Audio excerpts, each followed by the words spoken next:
Hi, my name is Anand Venkateshan and I'm the Quant, Verbal and GK faculty for the CLAT program at Mentors Capital. To access a free mock, आपको कुछ नहीं करना है, इस video के description पे जाइए और वहां दिए गए लिंक को क्लिक करके नेक्स्ट स्टेप्स फॉलो कीजिए। हमारे सारे मॉक्स क्वालिटी की गारंटी के साथ आते हैं। ऐसा क्यों? क्योंकि पैटर्न और डिफिकल्टी में ये क्लैट के पास्ट ईयर पेपर्स के जैसे ही रहेंगे। और तो और हमारे पोर्टल पे आपको स्कोर एनालिसिस और डिटेल्ड एक्सप्लेनेशंस भी मिलेंगे। So what are you waiting for? Access your free mock today. CLAT में डेटा इंटरप्रिटेशन या डीआई का जो सेक्शन होता है उसमें कुछ टॉपिक्स क्वांट के रेगुलरली आते हैं। In this series of theory sessions मैं हर वीडियो में क्वांट का एक टॉपिक या फंडा आपको एक्सप्लेन करूंगा। कुछ एग्जाम्पल्स लेकर के उन प्रॉब्लम्स को, उन फंडों को अप्लाई करने का सही तरीका भी समझाऊंगा।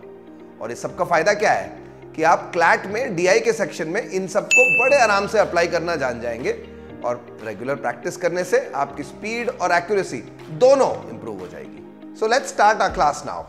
हाय friends, welcome back to a fresh video. इस वीडियो में मैं एवरेजेस का टॉपिक ही आगे कंटिन्यू करूंगा, बट दूसरे टाइप का एवरेज आज स्टडी करेंगे, which is the weighted average. और वेटेड एवरेज भी किसी भी एग्जाम के लिए यूजफुल है, और सिंपल एवरेज थोड़ा सा अलग होता है। और इस वीडियो में हम जानेंगे कि ऐसा क्या क्यों होता है और कैसे होता है। सबसे पहले आई थिंक वेटेड एवरेज की जरूरत ही क्यों है ना? सो द आइडिया इज कि कभी कभी आपको समझ में आएगा कि भाई सारे वैल्यूज हमारे लिए इक्वली इंपॉर्टेंट नहीं होते, है ना। सारे वैल्यूज का इफेक्ट सेम नहीं होगा। जैसे अगर मैं, फॉर एग्जाम्पल, अगर मैं एक फ्रूट सेलर हूं और मैं बहुत सारे फ्रूट्स बेचता हूं, तो कोई अगर मुझसे आके पूछता है कि भाई तुम्हारे फ्रूट्स का एवरेज प्राइस क्या है, तो विल आई सिंपली, अगर मैं apples oranges carrots sorry apples oranges bananas वगैरह सेल करता हूं, तो क्या मैं सबके कॉस्ट प्राइस को ऐड करके डिवाइडेड बाय 2 या 3 कर दूंगा क्या? नहीं, ऐसा नहीं होगा, क्योंकि वो पूरी बात इस पे डिपेंड करेगी कि मैं कितने क्वांटिटी में सेल करता हूं, है ना। तो जो फल जो है, जो ऑब्जेक्ट ज्यादा क्वांटिटी में सेल होगा, वो मेरे एवरेज को ज्यादा इफेक्ट करेगा, और जो कम क्वांटिटी में सेल हो रहा है वो मेरे एवरेज को कम अफेक्ट करना चाहिए, right. So that's something that you need to keep in mind. For example, अगर मार्क्स का एग्जांपल ले लेते हैं, तो कई बार एडमिशंस के लिए आपके 12th के मार्क्स काउंट होते हैं, बट ऐसा भी होता है कि 12th के मार्क्स के अलावा कोई और एग्जाम, एंट्रेंस टेस्ट आपको दिया जाए और उस टेस्ट का स्कोर बोला जाए कि भाई इसके बेसिस पे भी एडमिशन होगा। तो अगर हम कहते हैं कि भाई क्या ये दोनों पैरामीटर्स इक्वली इंपॉर्टेंट है? बिल्कुल नहीं। तो कुछ एग्जाम्स में वो कहेंगे कि भाई एंट्रेंस एग्जाम को 70% इंपॉर्टेंस देते हैं और 30% जो है आपके बोर्ड्स के मार्क को इंपॉर्टेंस देंगे। तो इसका मतलब क्या है कि अगर मैं 100 नंबर कैलकुलेट कर रहा हूं आपके लिए, तो उसमें से 70 जो है आपके एंट्रेंस एग्जाम से निकल करके आएंगे और 30 जो है आपके बोर्ड एग्जाम्स के मार्क कंसिडर होंगे, right. So those are called weights, जो इंपॉर्टेंस के हिसाब से असाइन किए जाते हैं। तो जिस भी सिनारियो में जितने मेरे ऑब्जर्वेशंस हैं, वो अगर इक्वली इंपॉर्टेंट नहीं है, उनमें से कुछ ज्यादा इंपॉर्टेंट है, कुछ कम इंपॉर्टेंट है, अगर ऐसा होता है तो आप बड़े आराम से हर ऑब्जर्वेशन को एक वेटेज प्रोवाइड करते हैं, एक वेटेज असाइन करते हैं और फिर वेटेड एवरेज कैलकुलेट करते हैं। और वेटेड एवरेज कैसे कैलकुलेट करते हैं? फॉर्मूला इसका बड़ा सिंपल सा है। हर ऑब्जर्वेशन को आप कॉरेस्पॉन्डिंग वेट से मल्टीप्लाई करेंगे और उन सब प्रोडक्ट्स को ऐड करके डिवाइड करेंगे सम ऑफ वेट्स से, है ना। तो इस फॉर्मूला का डेफिनेशन क्या है? इसमें A1, A2, A3 वगैरह जो है वो ऑब्जर्वेशन है जिनको एवरेज किया जा रहा है। These could be cost prices, these could be speeds, these could be the percentage of marks, और इन सब को मल्टीप्लाई करेंगे हम वेट से। W1, W2, W3, these are the weights that are assigned. जो प्रॉब्लम में आपको समझना है कि भाई क्या एवरेज कर रहे हैं और उसको किसके बेसिस पे एवरेज कर रहे हैं, राइट। उसको इंपॉर्टेंस किसके बेसिस पे दिया जा रहा है। तो बहुत इंपॉर्टेंट है किसी भी सिनारियो में जानना कि भाई एवरेज किस चीज का हो रहा है और वेट क्या चीज कंसिडर होगी। तो 3 जो कॉमनली अकरिंग सिनारियोज है मैं आपको बता दूंगा। पहला सिनारियो है कि जहां पे प्राइस या कॉस्ट किसी ऑब्जेक्ट का एवरेज कर रहे होंगे as a shopkeeper, as a customer, right. तो अगर हम किसी भी ऑब्जेक्ट का या किसी भी कमोडिटी का अगर हम एवरेज कॉस्ट कैलकुलेट कर रहे हैं, एवरेज प्राइस कैलकुलेट कर रहे हैं, तो हम उसको हमेशा क्वांटिटी को हम वेट्स की तरह यूज करेंगे, चाहे वो लीटर्स में हो क्वांटिटी या किलोग्राम्स में हो। क्वांटिटी को ही हम एज अ वेटेज यूज करेंगे। अगर हम स्पीड को एवरेज कर रहे हैं, मान लीजिए मैं 2 या 3 मोड ऑफ ट्रांसपोर्ट से जाता हूं पॉइंट ए से पॉइंट बी तक, तो हर मोड ऑफ ट्रांसपोर्ट का इंडिविजुअल स्पीड कंसिडर करूंगा मैं, और उसको मैं एवरेज आउट करने के लिए मल्टीप्लाई करूंगा टाइम ऑफ ट्रैवल के साथ। और सिमिलरली अगर मैं परसेंटेज का एवरेज कर रहा हूं अक्रॉस डिफरेंट सब्जेक्ट्स, तो मुझे हर सब्जेक्ट में जो टोटल मार्क्स थे उस पेपर में जिसके मुझे परसेंटेज कैलकुलेट हुई है, तो उन टोटल मार्क्स को मैं वेटेज की तरह यूज करूंगा, राइट।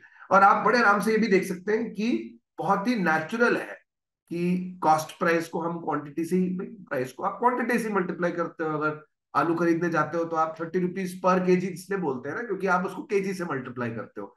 सिमिलरली अगर हम स्पीड की बात करें तो किलोमीटर्स पर आवर या मीटर्स पर सेकंड में होता है, तो आप इसको, ऑब्वियस बात है, इसको आप टाइम से ही मल्टीप्लाई कर सकते हो। या जैसे अगर आप परसेंटेज कैलकुलेट कर रहे हो तो परसेंटेज का जो बेस है, टोटल मार्क्स है, वही आपको वेटेज की तरह यूज करना पड़ेगा प्रॉब्लम में, right. So it's very very easy. I hope आपको भी इजी उतना ही लग रहा है। एक क्विक मैसेज दे देता हूं जिससे पहले कि हम प्रैक्टिस क्वेश्चंस करें, और मैसेज बहुत स्ट्रेट फॉरवर्ड सा है कि हमारे मॉक्स आप जरूर ट्राई आउट कीजिए। लिंक में इस वीडियो के डिस्क्रिप्शन में लिंक दिया हुआ है, आपको साइन अप करने के लिए उस लिंक पे जाकर के फॉलो करने इंस्ट्रक्शंस। और मॉक्स मैं इसलिए आपको रेकमेंड कर रहा हूं कि हमने पूरा दावा है हमारा कि ये मॉक्स absolutely the best in the industry है और बेस्ट ऑफ क्लास है। और इसलिए मैं ये बात बोल पा रहा हूं क्योंकि हमारे मॉक्स पे पूरी मेहनत हुई है बनाने में, पैटर्न हमने प्रॉपरली रखा है और वेरिएशंस भी दिए हैं ताकि आप किसी भी सिनारियो के लिए आप तैयार रहेंगे। एंड फाइनली जो एनालिसिस है और जो हमारे मेंटर्स हैं जो इस मेंटर्स कैपिटल वाले वेंचर के साथ जुड़े हुए हैं, तो ये सब आपको बहुत ही सुपीरियर सर्विस प्रोवाइड करेंगे ताकि आप अपनी गलतियां और अपना परफॉर्मेंस समझ पाए, राइट। और एक और एडवांटेज है साइन अप करने का, वो ये है कि आपको हर जो टॉपिक मैं डिस्कस कर रहा हूं इन वीडियो में, उन टॉपिक्स पे अगर आपको प्रैक्टिस क्वेश्चंस चाहिए तो आपको वो प्रैक्टिस क्वेश्चंस उसी पोर्टल पे मिलेंगे जो आप साइन अप कर रहे हैं। तो there are many many more reasons. आज तो मैं मैथ्स का टॉपिक डिस्कस कर रहा हूं, बट उस पोर्टल में आपको प्रैक्टिस क्वेश्चंस अलग अलग सब्जेक्ट्स के भी मिलेंगे। तो what are you waiting for, go and sign up for our account right today. चलिए अब वेटेड एवरेज के कुछ क्वेश्चंस डिस्कस करेंगे। पहला क्वेश्चन अगर देखते हैं तो यहाँ पे बॉयज का एवरेज दिया हुआ है और गर्ल्स का एवरेज दिया हुआ है, राइट। तो उन सब का ओवरऑल एवरेज कैसे कैलकुलेट करें, तो हम ये प्रॉब्लम में हम ऑब्वियस सी बात है कि इंडिविजुअल एवरेजेस का एवरेज कर रहे हैं, और जब एवरेजेस का एवरेज करते हैं तो नंबर ऑफ पर्सन ही हमारे वेट होगी, राइट। सो यहाँ पे 55 के लिए the weightage assigned will be 40, और 48 के लिए वेटेज असाइंड विल बी 30। तो इन दोनों को हम मल्टीप्लाई करके ऐड करेंगे और डिवाइड बाय 40 + 30 कर देंगे, राइट। तो ये बेसिकली इसमें खेल जो है कैलकुलेशन का ही है, which very easily comes out to be 52 kilograms. तो पूरे क्लास का एवरेज, इनफैक्ट बॉयज गर्ल्स मिला करके जो एवरेज है वो 52 किलोग्राम्स आ रहा है ना। एक और सिंपल क्वेश्चन देखेंगे। राजू एक स्टूडेंट है, एक पर्सन है जो 2 वैरायटी खरीदता है राइस की। एक जो है 50 रुपए पर किलो, दूसरा जो है 80 रुपीज पर किलो। अगर उसने 3 किलो और 7 किलो खरीदा है तो बताइए ओवरऑल कॉस्ट पर केजी क्या होगा। मैं आपको पहले से ही फॉर्मूला बता चुका हूं। हर प्राइस को आप क्वांटिटी से ही मल्टीप्लाई करेंगे, तो 50 × 3। By the way 50 × 3 is what, none else, nothing अलग, nothing different from the total money he spends. कि पहला चावल खरीदने में कितना पैसा खर्च कर रहा है, 150। दूसरा वैरायटी जो है वो खरीदने में कितना पैसा खर्च करेगा, 80 × 7 560। तो टोटल पैसा कितना खर्च किया उसने, 150 plus 560 will be equal to 710। तो 710 रुपए खर्च किया 10 किलो चावल खरीद करने में। तो ऑब्वियसली उसका एवरेज प्राइस कितना आएगा, उसका एवरेज प्राइस पर केजी आएगा 710 divided by 10 which is 71 kilograms, right. So काफी स्ट्रेट फॉरवर्ड सा है। अच्छा, एक छोटा सा आपको ट्रिक मैं इस क्वेश्चन के बेसिस पे समझाऊंगा। देखिए यहाँ पे भी वही सेम सिनारियो है। एक आदमी है जो एप्पल्स और ऑरेंजेस खरीद रहा है। एप्पल्स और ऑरेंजेस के प्राइसेस दिए हुए हैं, क्वांटिटीज दिए हुए हैं, बट बस एक ही प्रॉब्लम है कि यहाँ पे कैलकुलेशन थोड़ा सा इंटेंस लग रहा है मुझे। तो मैं इतना बड़ा कैलकुलेशन अगर करना चाहूं तो उस पर टाइम लगेगा। तो कुछ तरीका है क्या हम कैलकुलेशंस अवॉइड कर सकते हैं। तो यहाँ पे एक आइडिया की घंटी बजेगी, और मैं आपको ये बात बताना चाहूंगा कि भाई जब आप वेटेड एवरेज कैलकुलेट कर रहे हैं तो आपको जरूरी नहीं है कि वेट यूज करने हैं।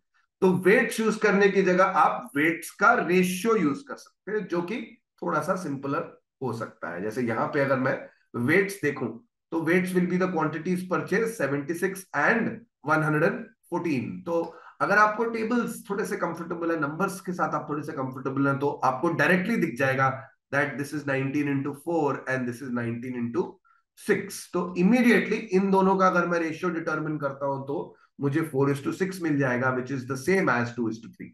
और देखिए अब अगर मैं वेट्स की जगह यहाँ पे 2 और यहाँ पे 3 यूज कर लूं तो कैलकुलेशन कितना ज्यादा सिंप्लीफाई हो जाएगा। 216 into 2 is 432 and 144 into 3 is also 432। तो 432 प्लस 432 न्यूमरेटर आ जाता है 864 डिवाइडेड बाई 5। तो बड़े आराम से हम लोगों ने एवरेज कैलकुलेट कर लिया इस सिनारियो में एज 172.8 रुपीज पर केजी, है ना। तो ये इस फ्रूट सेलर का, इस पर्सन का, फ्रूट बायर का एवरेज परचेज प्राइस हो गया। चलिए एक आखिरी क्वेश्चन करेंगे इस टॉपिक पे before we finish for this video. Sparsh ने जो है चावल 2 दुकानों से खरीदा है, फिर से 60 और 90 रुपीज पर केजी में। और यहाँ पे instead of asking for the average the problem gives you information about the average, tells कि भाई स्पर्श ने जो है 720 रुपए खर्च किए हैं और 10 किलो चावल खरीदे हैं। और आपको पता है कि टोटल एवरेज प्राइस क्या आएगा इसका, 720 डिवाइडेड बाई अगर मैं 10 कर दूं तो वही स्पर्श का एवरेज प्राइस होगा, which is actually equal to 72। तो हम एक्चुअली इसको यूज कर सकते थे, बट इस प्रॉब्लम में उसकी खैर जरूरत नहीं पड़ेगी, क्योंकि इस प्रॉब्लम में मैं डायरेक्टली कह सकता हूं कि भाई अच्छा अगर इसने टोटल 720 खर्च किए हैं तो सबसे पहले तो हम ये अज्यूम कर लेते हैं कि क्वांटिटीज क्या है। एक दुकान में अगर उसने n केजीज खरीदा है तो दूसरे दुकान में 10 माइनस n केजीज खरीदे होंगे। तो obviously money spent will also be quantity into price. तो 60 into n, 90 into 10 minus n, इन दोनों को अगर हम ऐड कर देते हैं तो टोटल मनी स्पेंट आ जाएगा इक्वल टू 720 कर देंगे और फिर इस इक्वेशन को हम सॉल्व कर देंगे, है ना। तो वह स्ट्रेट फॉरवर्ड कैलकुलेशन है। 900 माइनस 30n इक्वल टू 720 आ रहा है, which means 30 into n is equal to 180 आएगा, which means n is equal to 6 kgs, which means कि पहले दुकान में उसने खर्च कितना किया होगा, पहले दुकान में उसने खर्च 60 इंटू 6 360 रुपीज किए होंगे, right. And that's the answer to this particular question. तो आपको दिखेगा कि इस क्वेश्चन में हमें एवरेज यूज करने की, वेटेड एवरेज के फॉर्मूले को यूज करने की जरूरत नहीं पड़ी थी। और ऐसा कई बार होगा आपके साथ सिनारियो में, although this is indeed a weighted average scenario, it's indeed a weighted average का क्वेश्चन, राइट। चलिए आई होप आपको ये वीडियो पसंद आया, आई होप ये टॉपिक भी आपको समझ में आ गया। Do give me a thumbs up to this video and do like and share amongst your followers. और भूलिएगा नहीं, इस वीडियो के जो लिंक में डिस्क्रिप्शन दिया हुआ है, सॉरी इस वीडियो के डिस्क्रिप्शन में जो लिंक दिया हुआ है उस पे आप जरूर क्लिक करके फॉलो कीजिए और साइन अप कीजिए, क्योंकि आपको फ्री मॉक और काफी सारा प्रैक्टिस मटेरियल अवेलेबल हो जाएगा जो काफी बेनिफिशियल रहेगा। Thank you, have a good day and wish you all the very best.